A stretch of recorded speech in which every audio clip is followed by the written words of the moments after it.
Muy buenos días, les doy la bienvenida a esta sesión especial de Café con Riesgo de Apeiri. En esta sesión vamos a continuar contribuyendo con contenidos especializados en materia de gestión de riesgos, como lo hacemos periódicamente con nuestros profesionales asociados. La sesión de hoy tratará específicamente del tema de corrupción.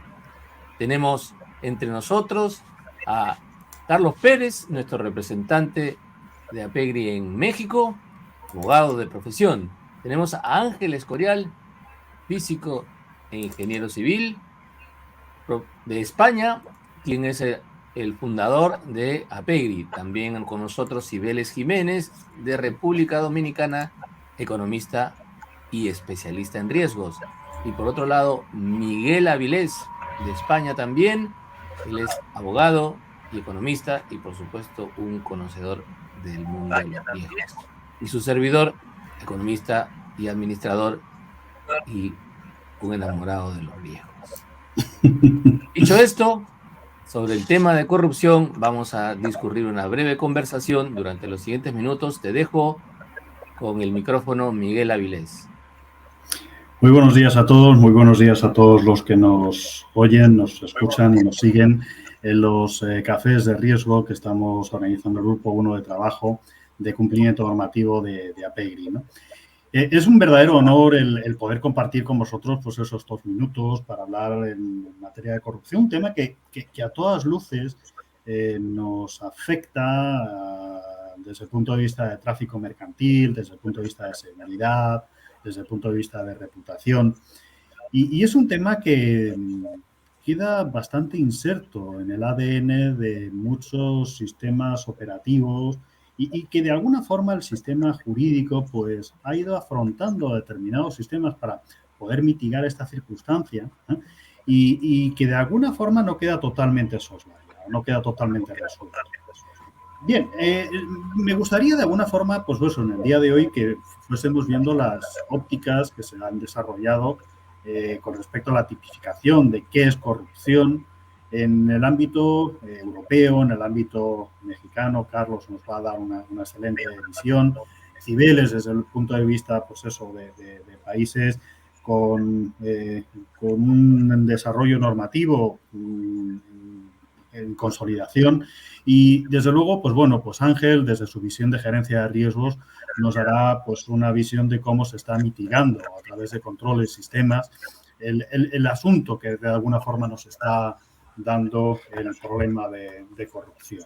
Bien, la corrupción como tal no existe en el ámbito de una tipificación jurídica, ¿no? Es decir, no existe un delito de corrupción. Lo que sí que existen son distintas manifestaciones, ¿no? Distintos hechos que de alguna forma el ordenamiento jurídico español queda recogido, ¿no? Ahí en ese sentido pues se hablan de prevaricaciones urbanísticas, de prevaricaciones administrativas, de infidelidad en la custodia, de revelación de secretos, de tráfico de influencias, de malversación, de fraude o de negociaciones prohibidas, ¿no? Pero encuadremos qué es corrupción. Como tal implica, pues eso, el hacer que de alguna manera una persona esté utilizando funciones y medios en beneficio de gestores, ofreciendo determinadas compensaciones económicas para un contrato de bienes o servicios, y que también está tipificada aquella persona que solicita o que acepta ese tipo de ofrecimiento económico. Esto es una circunstancia muy típica de servidores públicos. Es decir, la corrupción se da cuando de alguna manera queremos ir a un contrato, queremos agilizar el proceso administrativo, una relación entre el particular y la administración pública, y que de alguna manera utiliza a esa persona con capacidad de decisión utilizando unos medios, eliminando de alguna manera, pues bueno, lo que es una libertad de mercado, una transparencia en la formación de determinadas voluntades y siempre con lo que es un beneficio económico en favor de propio o de un tercero.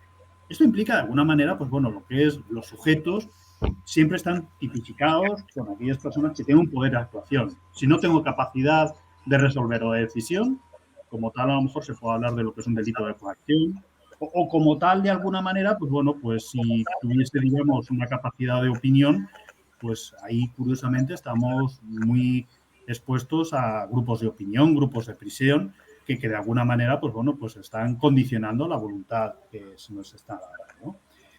También hasta incluso dentro de lo que es el ámbito de la corrupción implica, pues eso, que hay un beneficio propio o ajeno. Si no hay beneficio, como tal, la corrupción no existe, ¿no? Pero también hay otra cuestión que es buscar una ventaja en detrimento de otra. Es decir, es como romper las reglas del mercado. Si de alguna manera, pues en una capacidad de decisión, pues se está dando lo que es un ofrecimiento de elementos técnicos, en los cuales pues un director de compras o una persona con responsabilidad puede resolver, pues se están afectando claramente a lo que es la capacidad de la formación transparente de precios. Bien, esto es una circunstancia que queda inicialmente muy circunscrito a lo que es el tráfico entre lo que es la administración pública y cualquier otro proveedor.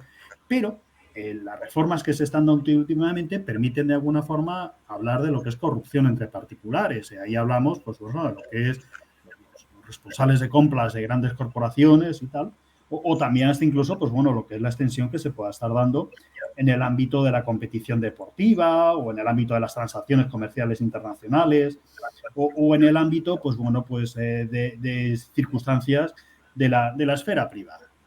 Bien, como tal, estoy dando una visión muy académica, muy específica, muy jurídica, ¿no? Y curiosamente, pues bueno, pues estamos viendo que en sí, pues hay pues, un cierto compendio jurídico, pero que todavía está en ciertas enaguas. ¿Por qué? Porque el delito hasta hace nada, hasta la reforma del Código Penal en el ámbito europeo, como consecuencia de nuestras influencias norteamericanas, pues el ámbito europeo tipificaba a las personas jurídicas sin capacidad de asumir penas. Como tal, entonces, la legislación penal no se podía aplicar a una empresa. Y entonces, no obligaba que el consejero delegado hiciese claramente operaciones de corrupción, ya sea con funcionario público, con particulares, y que quedase totalmente impune, siempre y cuando ese beneficio fuese de la circunstancia de la empresa. Otra cosa sería que en el ámbito personal el beneficio cayera del lado de esa persona que ofrece o la persona que lo recibe. Bien, esto hace que de alguna forma desde el año 2010 hasta ahora se hayan desarrollado medidas para mitigar este delito o esta circunstancia, pero no con ello, pues bueno, queda, digamos, eximido lo que es este problema. No olvidemos que implica, pues eso, lo que es una situación jurídica de poder establecer reglas del mercado, pero no olvidemos que a lo mejor las grandes operaciones se están dando sobre lo que es convenios, o sobre lo que es la capacidad de modificación legislativa. Con lo cual, esta visión que estoy dando, europea, no sé si hasta qué punto podemos encontrarla en otras ópticas. Carlos, ¿cómo lo tenéis en México? Sí, Miguel, hola, ¿qué tal? Muy buenos días a todos. Muchas gracias, un gusto estar aquí con ustedes. Miren, en el caso de México, la lucha contra la corrupción, por lo menos como dice Miguel, en manera dogmática y en materia legal, nosotros tuvimos una modificación muy importante en los años 14 y 15, 2014-2015, con toda la introducción de lo que es el Sistema Nacional Anticorrupción en el Estado mexicano, ¿no? Se crearon una serie de leyes, se crea un fiscal anticorrupción que hasta la fecha no sabemos dónde está porque no se ve por ningún lado, pero bueno, tenemos un fiscal anticorrupción. Y vamos, la lucha ha sido tan tajante en nuestra evaluación nacional de riesgos de 2016, para que se den una idea. El Estado mexicano señalaba que se colocaba como un delito precedente el acto de corrupción al lavado de dinero por presiones internacionales, porque en México no existía un solo antecedente en materia de corrupción. Así lo señala nuestra Evaluación Nacional de Riesgo 2016. Ya para Evaluación Nacional de Riesgo 2020, bueno, pues ya es un tema que tiene mayor significado, pero sin embargo, usted lo sabe, ¿no? México sigue estando en los últimos años en el lugar 138 de los países con mayor corrupción, ¿no? Entonces estamos en el top 10, pero de abajo para arriba, ¿no? Que esa es la problemática principal. Sí se tiene, reitero, a nivel normativo un sistema fuerte, un sistema normado, una debida estructuración, pero no hay una lucha eficaz contra ello. ¿Qué es hablando en materia, como lo que vemos aquí en APEGRI, en márgenes de riesgos? Bueno, nosotros dentro de la Ley de Responsabilidades Administrativas tenemos contemplado en un artículo 25 de dicha ley un sistema de prevención, es decir, los protocolos que hemos llamado de integridad corporativa, por llamarlo de alguna forma, que requiere que todas las organizaciones tengan un código de conducta, un manual de integridad, un sistema de capacitación, un manual de organización y entre otros puntos.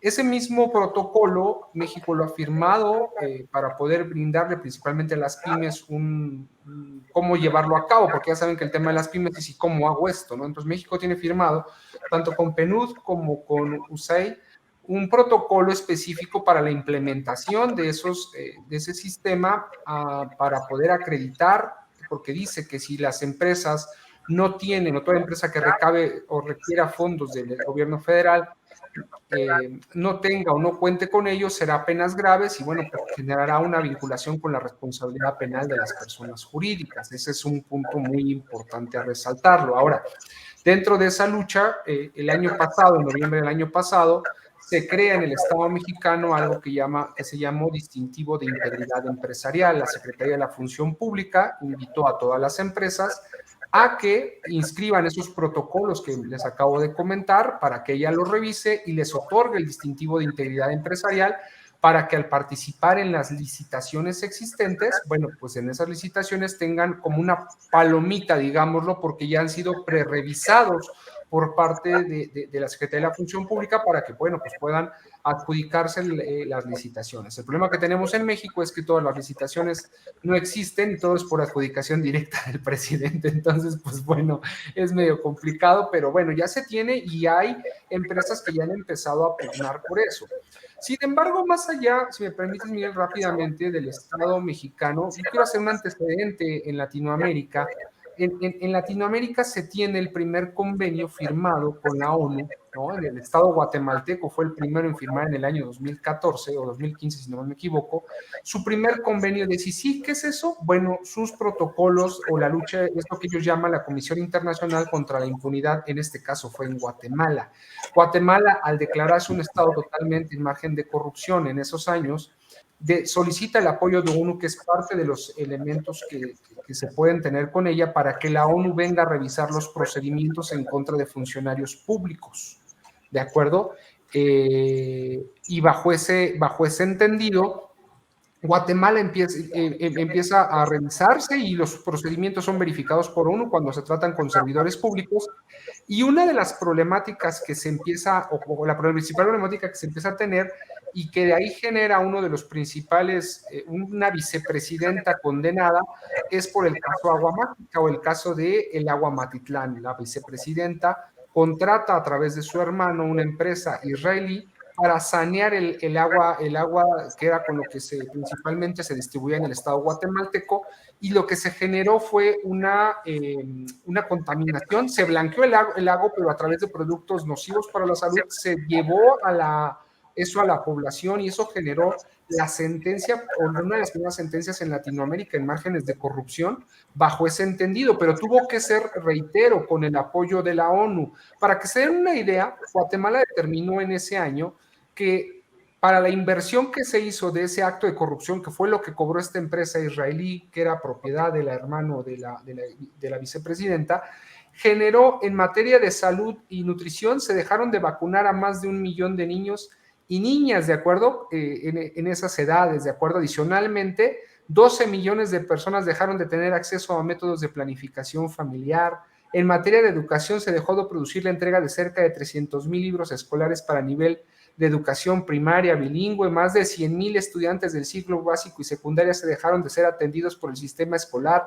Más de 10,000 docentes de los niveles primaria y primaria dejaron de recibir sus temas y sus portafolios didácticos de operación y así, ¿no? Entonces, el problema de la corrupción, como en mucho que nosotros sabemos en riesgo, es que aquello que no se mide en ese factor, pues no tiene un impacto, ¿de acuerdo? Entonces, la corrupción, al ser ese delito silencioso en el cual, bueno, hay corrupción, sí, pero ¿a qué afectó esos programas o esos actos que se quitaron? Entonces, creo que a nivel Latinoamérica se sufre mucho, en Centroamérica, Sudamérica se sufre mucho en los márgenes de corrupción, bueno, a nivel mundial, pero hay que siempre atender a la visión de qué es lo que se está afectando, ¿no? Eso sería, creo, la aportación que yo podría darles de momento. Muy interesante, Carlos. Me surgen muchísimas reflexiones alrededor de lo que estás contando.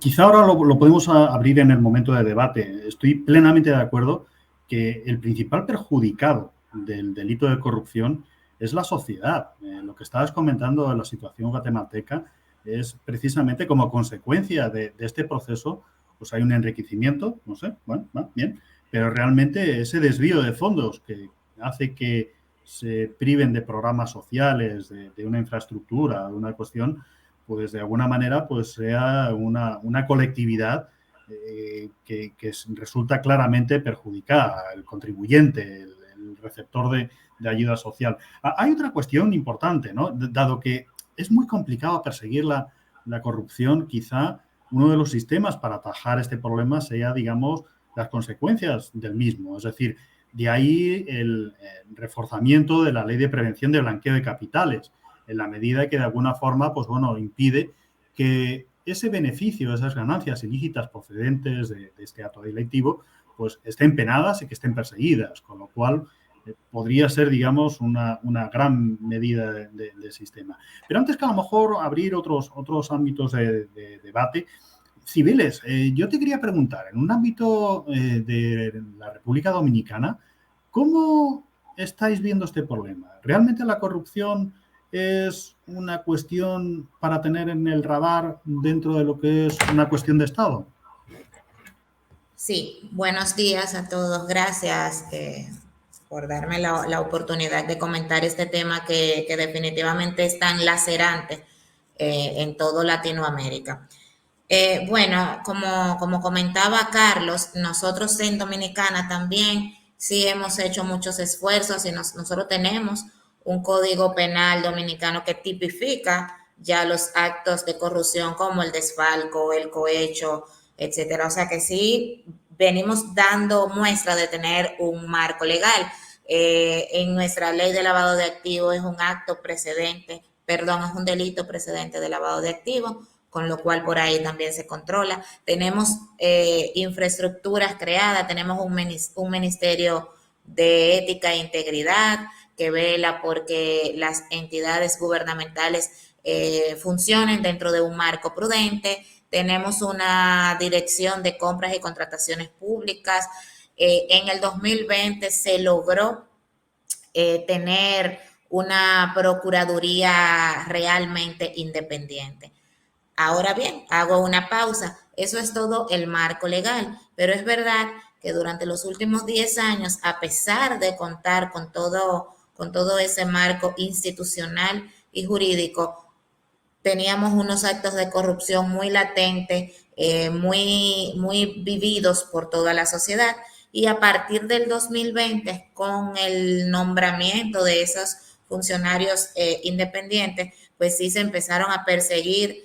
Al día de hoy tenemos 3 ministros, exministros, perdón, presos y que están en procesos judiciales, el ministro de Hacienda, el ministro de Obra Pública, el ministro de Administrativo de la Presidencia y con ellos una serie de funcionarios. Entonces, ¿qué ha llevado eso? Bueno, a que indudablemente tengamos cierto temor ante ser producto de eso, porque la corrupción para nosotros era algo muy cultural y muy aceptado, entonces se ha creado un poco de temor en ese sentido, se han fortalecido ciertos aspectos, por ejemplo, ahora contamos con un decreto del presidente actual en donde todas las entidades gubernamentales están compelidas a certificarse con sistemas de gestión antisoborno, con sistemas de gestión de compliance,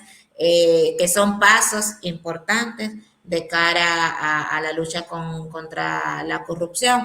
Y a nivel privado, pues eso se traslada en que sus procesos de licitaciones tengan, digamos que el mismo nivel de transparencia.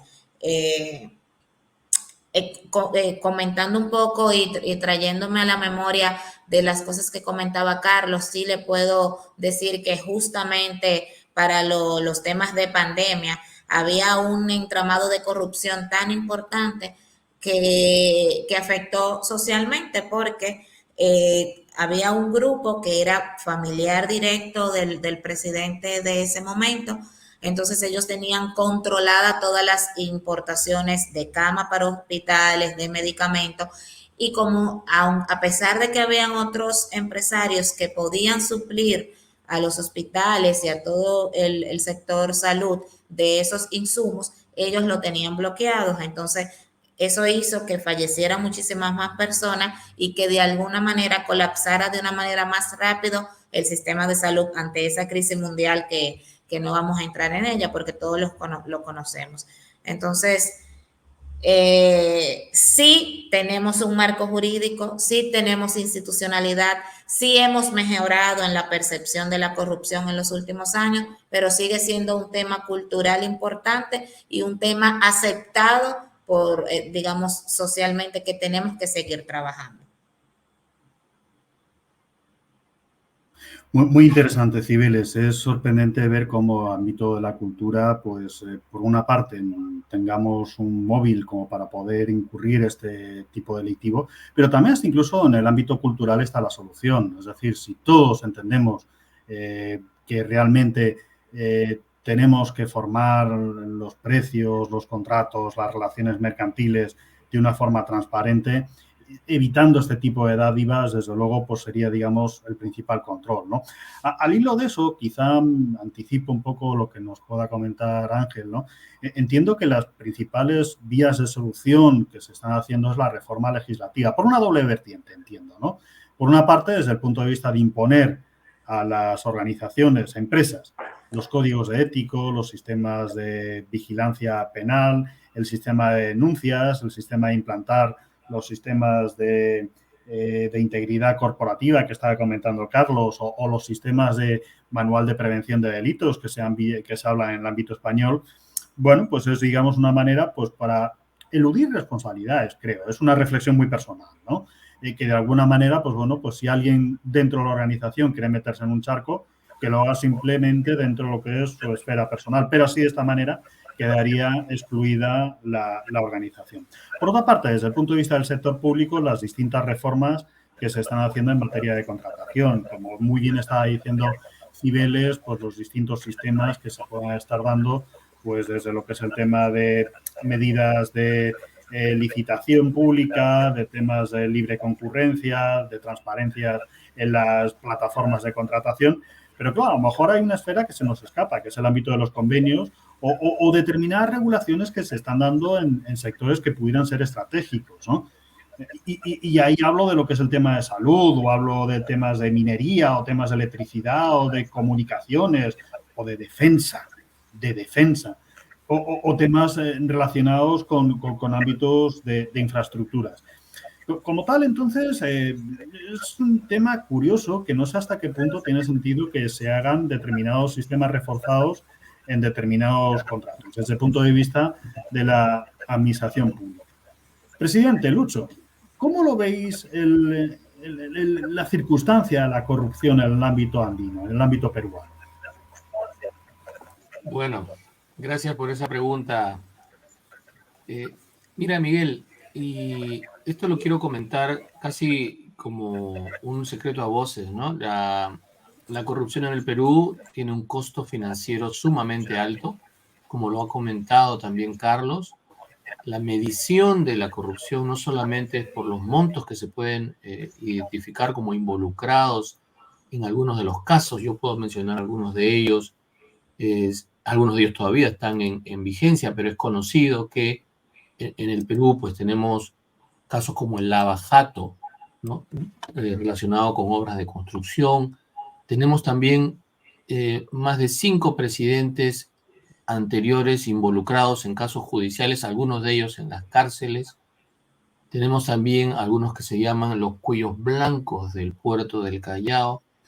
Todos estos son casos de corrupción generalizada. Es decir, no solamente casos aislados en que determinado sector utiliza algunas de las prerrogativas que le da el hecho de tener el poder sobre la decisión de algunos proyectos para beneficiar a algunos, como lo has definido muy bien al inicio de la sesión, sino por el contrario, es una expansión de estos estos valores, esa cultura que también acabas de decir tú, que pretende utilizar el gobierno y los mecanismos que tiene para asignar contratos como la base para su usufructo, digamos, un enfoque delincuencial de la gestión del gobierno, donde el beneficio común no es el objetivo, sino es el beneficio particular. Dados estos casos en Perú, también, por supuesto, algunos de ellos están vinculados con Latinoamérica, como el caso Odebrecht o el mismo Lavajato. Hay algunas referencias al caso de los cuadernos en Argentina, por ejemplo. Todos ellos con ramificaciones a diferentes países de Latinoamérica. El Perú no es una excepción y eso también, como lo comentó Carlos, nos coloca en el puesto 105 en el índice de percepción de la corrupción. Digamos, estamos hacia media tabla por abajo. Por supuesto, hay otros países cuya percepción de corrupción es mayor. La normativa que se ha establecido en el Perú pareciera que se enfoca adecuadamente en el problema, un problema de integridad en el sector público y al mismo tiempo un problema de corrupción en el sector privado, y para ambas instancias se han desarrollado normativas, ¿no? En general, para el sector público existe una ley que se llama la ley que regula la responsabilidad administrativa de las empresas por delitos de soborno o cohecho, como al inicio también tú explicaste los diferentes matices o variantes que podría haber de la corrupción, y el objetivo particular, dice, es dar pautas, ¿no?, para la lucha contra el soborno, la corrupción o los fraudes. Al mismo tiempo también existe una norma, un decreto, que sanciona la corrupción en el ámbito privado, que pretende igualmente involucrar a los socios, accionistas, gerentes, directores, administradores en este ecosistema legal en el que les permite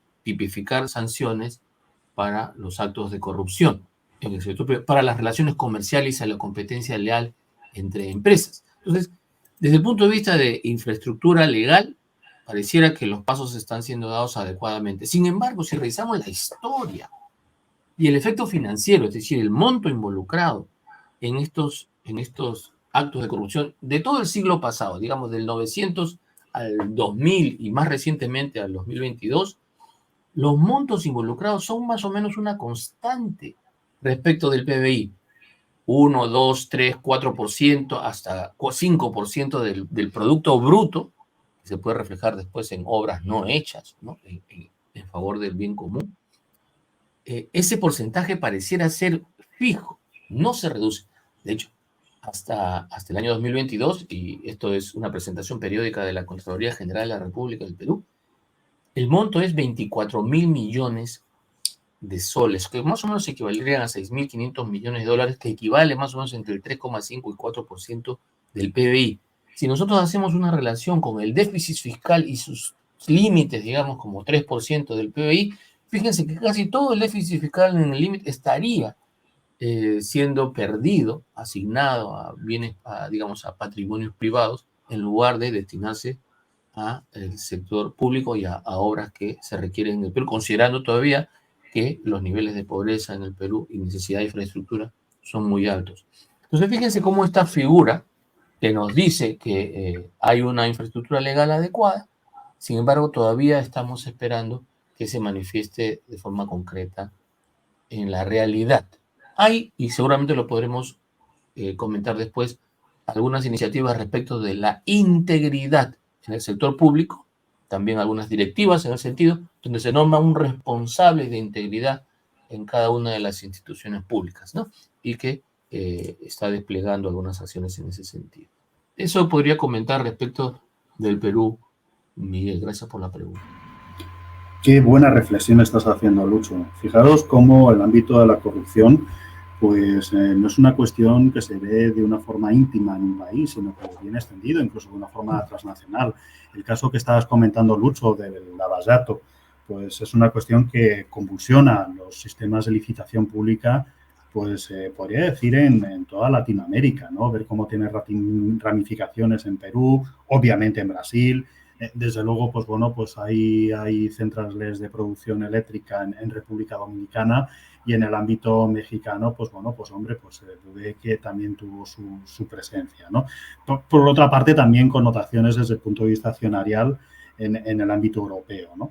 Y cómo de alguna manera pues ese hueco que precisamente hay de necesidad de desarrollo, ya sea en infraestructuras, ya sea en temas sociales, pues fue absorbido por otros sistemas que a lo mejor pues no contaban con unos sistemas de control determinados. Hay una cuestión interesante que es cómo se pueden establecer los sistemas de control, cómo podemos mitigar este problema. Hemos estado comentando, pues bueno, desde lo que es el tema del desarrollo de sistemas de integridad, un refuerzo en lo que es la ley, un sistema de penas, pero claro, ahí me surgen una serie de reflexiones. No sé hasta qué punto, pues hoy es imputable al funcionario público simplemente por la comisión de un acto delictivo. Y el hecho de la prueba es realmente complicado. No sé hasta qué punto pues hay un sistema de sanciones que de alguna manera pues mitigue esas circunstancias, ¿no? Por otra parte, no sé hasta qué punto, pues bueno, pues un particular tiene la legitimidad como para poder denunciar este delito. Es decir, pues sí, mucho más allá de lo que es un canal de denuncias, que no todo el mundo lo suele utilizar, pues ahí pues me surgen ahí una serie de reflexiones, ¿no? O también es incluso, pues bueno, pues establecer pues sistemas de cultura que antes estábamos comentando. Ángel, tú como especialista en gerencia de riesgos, como especialista en sistemas de control, ¿cómo verías una vía de mitigación de este riesgo? Hola, muchas gracias ante todo por permitirme aportar un granito de arena en este interesante café en lo que es el apoyo de la normalización contra la corrupción. Entonces ya PEGRI, que se funda en el año 2017, en su reunión constitutiva de esta Asociación de Profesionales de Lengua Española para la Gestión de Riesgo e Incertidumbre, constituyó 4 grupos de trabajo, 4 áreas de trabajo. Y la primera de ellas, basada en la ISO 37001, en aquel entonces denominamos Soborno y Compliance, cuyo coordinador es nuestro moderador Miguel Aguilas. Así que la normalización es una herramienta fundamental para la lucha de la corrupción. Mencionar que en aquel entonces se había publicado en el año 2016 la norma ISO 37001 de Anti-Bribery and Management Systems, Requirements with Guidance for Use. Es decir, una norma, la primera norma para gestión de la corrupción, publicada el 13 de octubre del año 2016, que con versión de 2017 se publica en España por UNE, que es la Asociación Nacional de Normalización, la traducción directa de lo que es esta norma como un sistema de gestión antisoborno, requisitos, orientaciones para su uso. Es decir, es la primera norma que tenemos en este sentido, totalmente vivo en aquella época de fundación de lo que es APEC.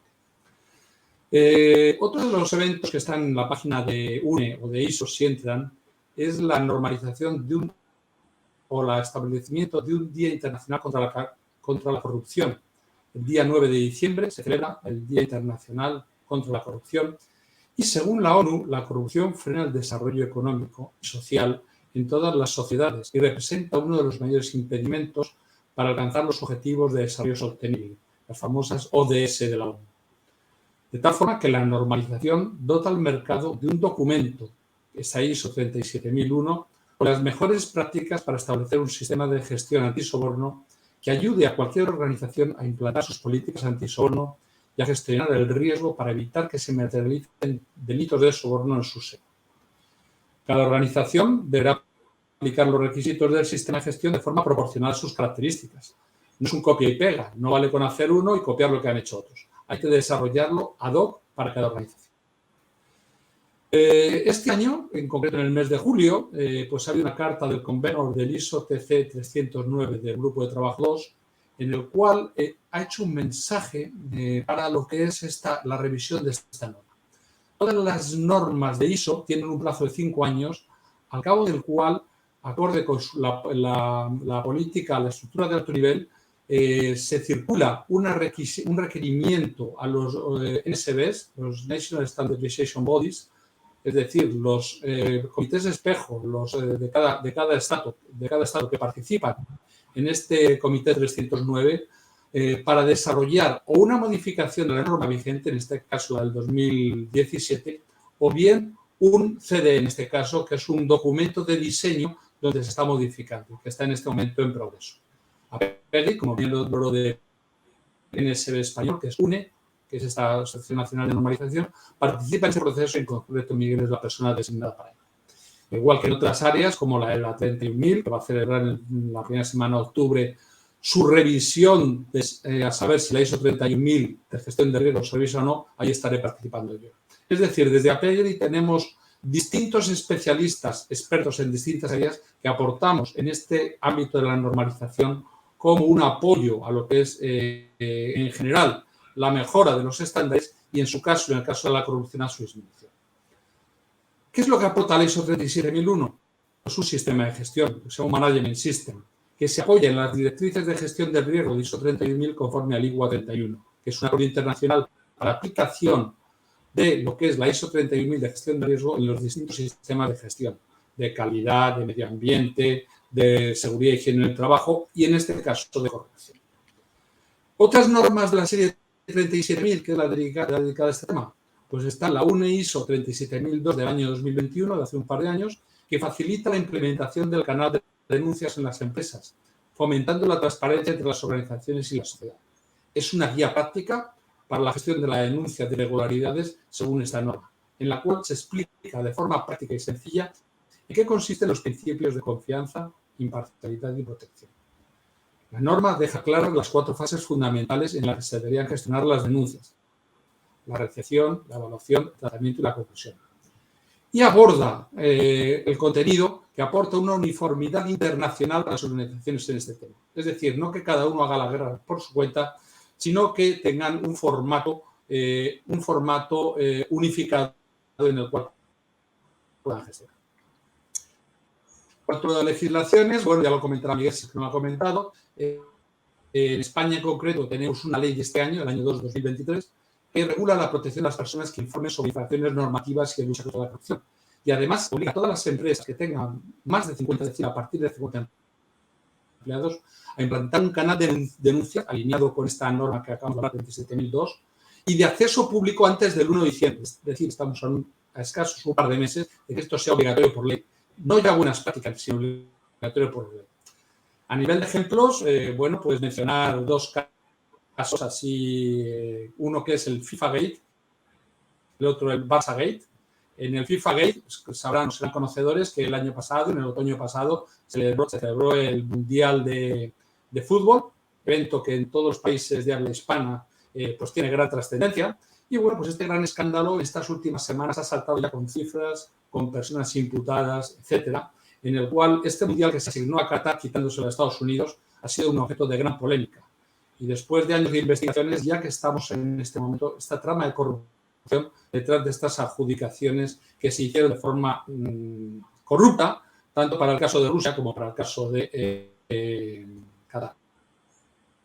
En el caso de España, el año pasado salió también el caso Negreira, también conocido como el Barça Gate, en el cual pues, se imputa a secretario del Comité de Árbitros haber recibido durante 20 años más de 7 millones de euros relacionados con, pongamos entre comillas, la compra de árbitros o las gestiones para que los árbitros no fueran en contra del Barcelona. Bueno, pues son 2 casos claros donde la corrupción también llega al mundo del fútbol a nivel internacional y a nivel nacional en el caso de España.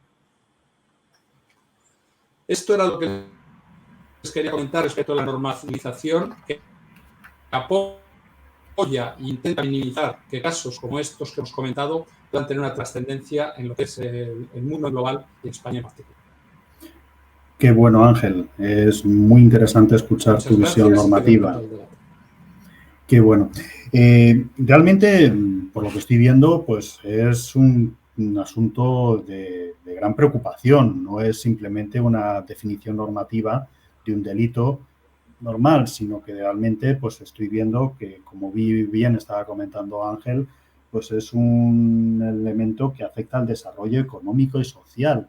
No sé hasta qué punto, pues junto con delitos mayores, como puede ser un tráfico de personas o un tema de delincuencia organizada en el ámbito de estupefacientes o un tema, pudiera tipificarse el delito de corrupción como un delito de lesa humanidad, en la medida que tiene unas connotaciones directas sobre lo que es el desarrollo de personas. Cuando estamos escuchando problemas que en estos últimos días estamos viendo, siempre hay una deficiencia de gestión de infraestructuras. Desgraciadamente, el problema que estamos teniendo del terremoto en Libia o en Marruecos, implícitamente se ve que los programas de desarrollo pues no han llegado realmente al beneficiario final y como tal las consecuencias son inmediatas. En realidad, ¿es en sí un problema, es en sí un delito como para tomar una cierta preocupación a nivel cooperación internacional? ¿Qué opináis?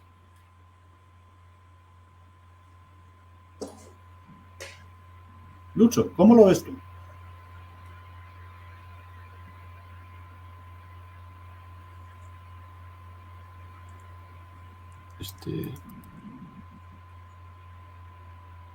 O civiles, mientras Lucho... Yo creo que ya lo activé. Yo veo que tu propuesta es una propuesta bastante lógica en el sentido de que hay que hacer algo diferente para que las cifras de corrupción que he citado en algún momento, y para eso voy a mencionar que las he tomado del libro Historia de la corrupción en el Perú, de Alfonso Quirós, estas cifras que analizan la recurrencia a lo largo de los siglos, desde el siglo XIX hasta el siglo XXI, de la corrupción como porcentaje del gasto y como porcentaje del Producto Bruto, nos dicen que los mecanismos que hemos utilizado no han sido efectivos para lograr esa reducción, por lo menos en relevancia, respecto del PBI. Recordemos también que un 4% del PBI de hace 80 años, pues seguramente es un número mucho más grande ahora que en esa época, ¿no? También en el año 1992 hubo una reunión que se llamó Respondacom, que es un congreso a nivel latinoamericano regional que busca identificar aquellas que son las causas relevantes del fraude y la corrupción y plantear algunas medidas conjuntas a nivel regional, con el soporte de entidades multilaterales como el AID y el gobierno de los Estados Unidos. Y lo que también vemos en los últimos 30 o 40 años es que esas medidas, que entiendo se acordaron en su momento, pues no han tenido efecto. ¿Qué hay que hacer? Ahí podemos referirnos a varias técnicas que podrían estar asociadas a los estándares que ha comentado Ángel o a conceptos básicos del triángulo del crimen o el cuadrado del crimen, ¿no? Y enfocándonos específicamente en la corrupción desde esa interacción público-privada. También podemos referirnos al anti-bribery, ¿no? al estándar internacional ISO 37000. Y sí, yo creo que la propuesta que haces de considerar a la corrupción como un delito con una mayor sanción que la que venimos teniendo hasta ahora, podría influir positivamente en su reducción. Pero hasta ahora veo que los mecanismos que hemos tenido de sanción no han sido suficientemente efectivos para lograr esa reducción. Por lo tanto, yo iría más bien a tu referencia anterior en la que dijiste hay que trabajar la cultura. Esa cultura subyace en los programas de educación de primaria, secundaria y los incentivos que hay para que la relación entre pares, entre personas, entre ciudadanos, sea una relación que busque ese bien común con justicia y no más bien el beneficio individual en detrimento de otros. Ese sería mi abordaje inicial y con eso te dejo para que los demás podamos comentar también al respecto. Qué interesante, Lucho, el hecho de implantar sistemas de ética o sistemas de moral, ya no dentro de lo que es un ámbito jurídico, sino en una esfera social, humana. Eso nos permite pues, establecer, oye, estas son las reglas justas de la relación mercantil, de la relación entre personas y como tal, pues bueno, pues nos ayudaría de una forma importante a mitigar este asunto, ¿no? Pero civiles, estamos hablando dentro de lo que es un ámbito latinoamericano, somos latinos, nos gustan determinadas cosas, ¿no? ¿Realmente nos creemos los programas de compliance o realmente, como dice Lucho, tendríamos que trabajar en un ámbito más de desarrollo de educación, de valores éticos?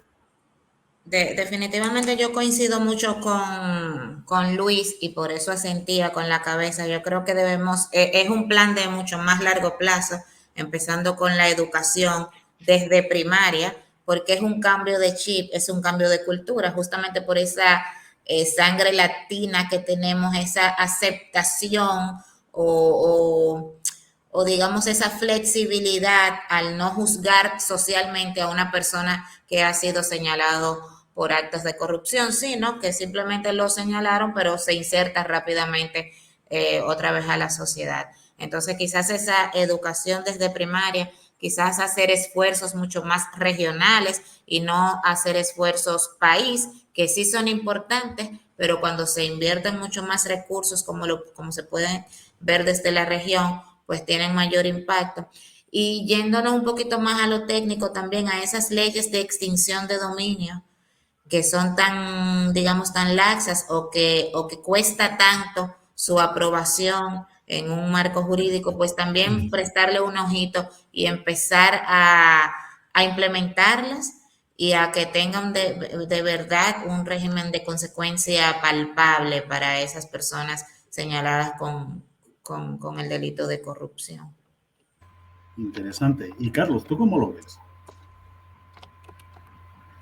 Mira, para mí, yo creo que sí, como bien citan en primera instancia los programas de cumplimientos, el compliance tendría que ser una realidad, ¿no? El problema es que mientras el compliance no se sustente con la persecución por parte de las autoridades, es un tema muy complicado, ¿no? Ahora bien, la problemática, creo yo, es que el entendimiento de la gobernabilidad dentro de las organizaciones es un problema, ¿no? Porque creo que no se entiende que la gobernabilidad es la capacidad de los actores que pertenecen a las empresas, ¿no? Y la gobernanza es, pues, las reglas del juego que tú le impones dentro de las propias estructuraciones. O sea, tú tienes que elegir a tus socios, a tus accionistas debidamente, así como eliges a tu parte política. Recuerden que con la Convención de Mérida, ¿no? Acá en México en 2005, el cambio del enfoque en el primer nivel, en la primera dimensión de la corrupción, si bien es el sistema político, la segunda dimensión de la corrupción determinada es el cambio, es decir, ahora se estipula que la corrupción va del gobernado hacia el gobernante, es decir, que el gobernado es el que promueve la corrupción a razón del ofrecimiento, es el cambio que hubo en el año 2005, y eso tiene que tener una mecánica social muy importante. Creo que todos sabemos de casos grandes, ¿no? Obredech, el tema del Barcelona, pero la realidad es cuántas sentencias hay. Por ejemplo, en México saben que no hay un solo sentenciado por el caso de Obredech, ¿no? No tenemos ni un solo sentenciado, y Obredech para nosotros es un tema laxo. Por ejemplo, en el Estado mexicano, en el sexenio pasado, tuvimos un desfalco a través de escuelas, a través de las universidades estatales, de 7,670 millones de pesos, algo así de como 426 millones de dólares, y ese se muere de la risa con el de este año de programas sociales, o en este sexenio, que fue de cerca de 9,500 millones de pesos, que es algo así como 527 millones de dólares, y no hay un solo sentenciado, es más, no hay ni siquiera averiguación. Entonces, cuando ustedes voltean y ven ese tipo de circunstancias, la realidad es que los programas de cumplimiento, todo lo que se le exige a los sujetos de iniciativas privadas, mientras no se vea reflejado en la parte persecutoria y en la obtención de un beneficio, creo que es un tema cuesta arriba, ¿no? Es un tema cuesta arriba porque pues siempre se evita, ¿no? Y a eso también le aunó la desinformación que existe en los mecanismos de prevención del tema de anticorrupción. Para muchos, crear temas anticorrupción es tener un código de conducta y un modelo de integridad sin tener un mayor análisis. El problema de la cultura es que es el actuar dentro de la propia organización. Para eso hacemos los sistemas de gestión, si estamos de acuerdo. Es una medida de actuación dentro de la organización. La problemática va a radicar en que mientras gobiernos no apliquen esos propios sistemas que ahora empiezan a realizar y las empresas también no quieran cumplir con eso, pues la mecánica no va a funcionar, por desgracia. O sea, para mí, en mucho tiene que venir de las sentencias que haya para que también haya una repercusión en el sector privado. Excelente, Carlos. Es sorprendente ver cómo un tema como puede ser corrupción tiene vértices en todos los ámbitos, en el ámbito humano, en el ámbito de desarrollo social, En realidad es un asunto de, como estábamos comentando, de verdadera lesa humanidad. Y a modo de conclusión, estoy viendo que quizá la persecución y la tipificación del delito en sí es complicado. Vemos cómo lo que los distintos desarrollos legislativos que se han ido desarrollando en los distintos países que, bueno, hemos estado comentando, ¿no? Pues es realmente complicado, ¿no? Pero que realmente, pues bueno, pues exige un denominador común, cultura. Quizá a lo mejor aquí también podría comentar, pues bueno, el tema de prevención del blanqueo de capitales, que les animo a nuestros oyentes a que vean cómo sería una de las vías de mitigación también del riesgo, como también los sistemas que estaba comentando Ángel en materia normativo, desde las distintas iniciativas que se han ido desarrollando en el ámbito de la cooperación normativa internacional, pues permiten mitigar este asunto. Sin otro particular, les doy muchísimo agradecimiento a todos los ponentes, a todos nuestros oyentes y desde luego quedamos emplazados para las siguientes sesiones. Lucho, como tal, si puedes dar esa visión que desde APEGRI pues, estamos dando a estos ciclos de cafés con riesgo, sería estupendo. Muy bien, muchas gracias. Solamente me quedan palabras de gratitud para ti, Miguel, por darte el tiempo y el esfuerzo de sintetizar nuestras posiciones respecto del tema de corrupción. Gracias también a Ángel por esa gran descripción que has hecho de la normativa y los estándares existentes y el rol que tiene APEGRI en, primero, divulgar y participar activamente a través de sus consultores en diversos países con estos esfuerzos de normalización y su aplicación en las organizaciones. Gracias también, Cibeles, por esta participación y tu visión clara, no solamente en República Dominicana, porque sé que estás bastante involucrada en todos los aspectos de riesgos en Centroamérica, y a ti, Carlos Pérez, porque también tu visión legislativa, tu visión jurídica, nos permite, en un país grande y diverso como es México, también tomar ejemplos que pueden sernos útiles para su aplicación en las demás regiones, como por ejemplo el Perú, donde yo pertenezco.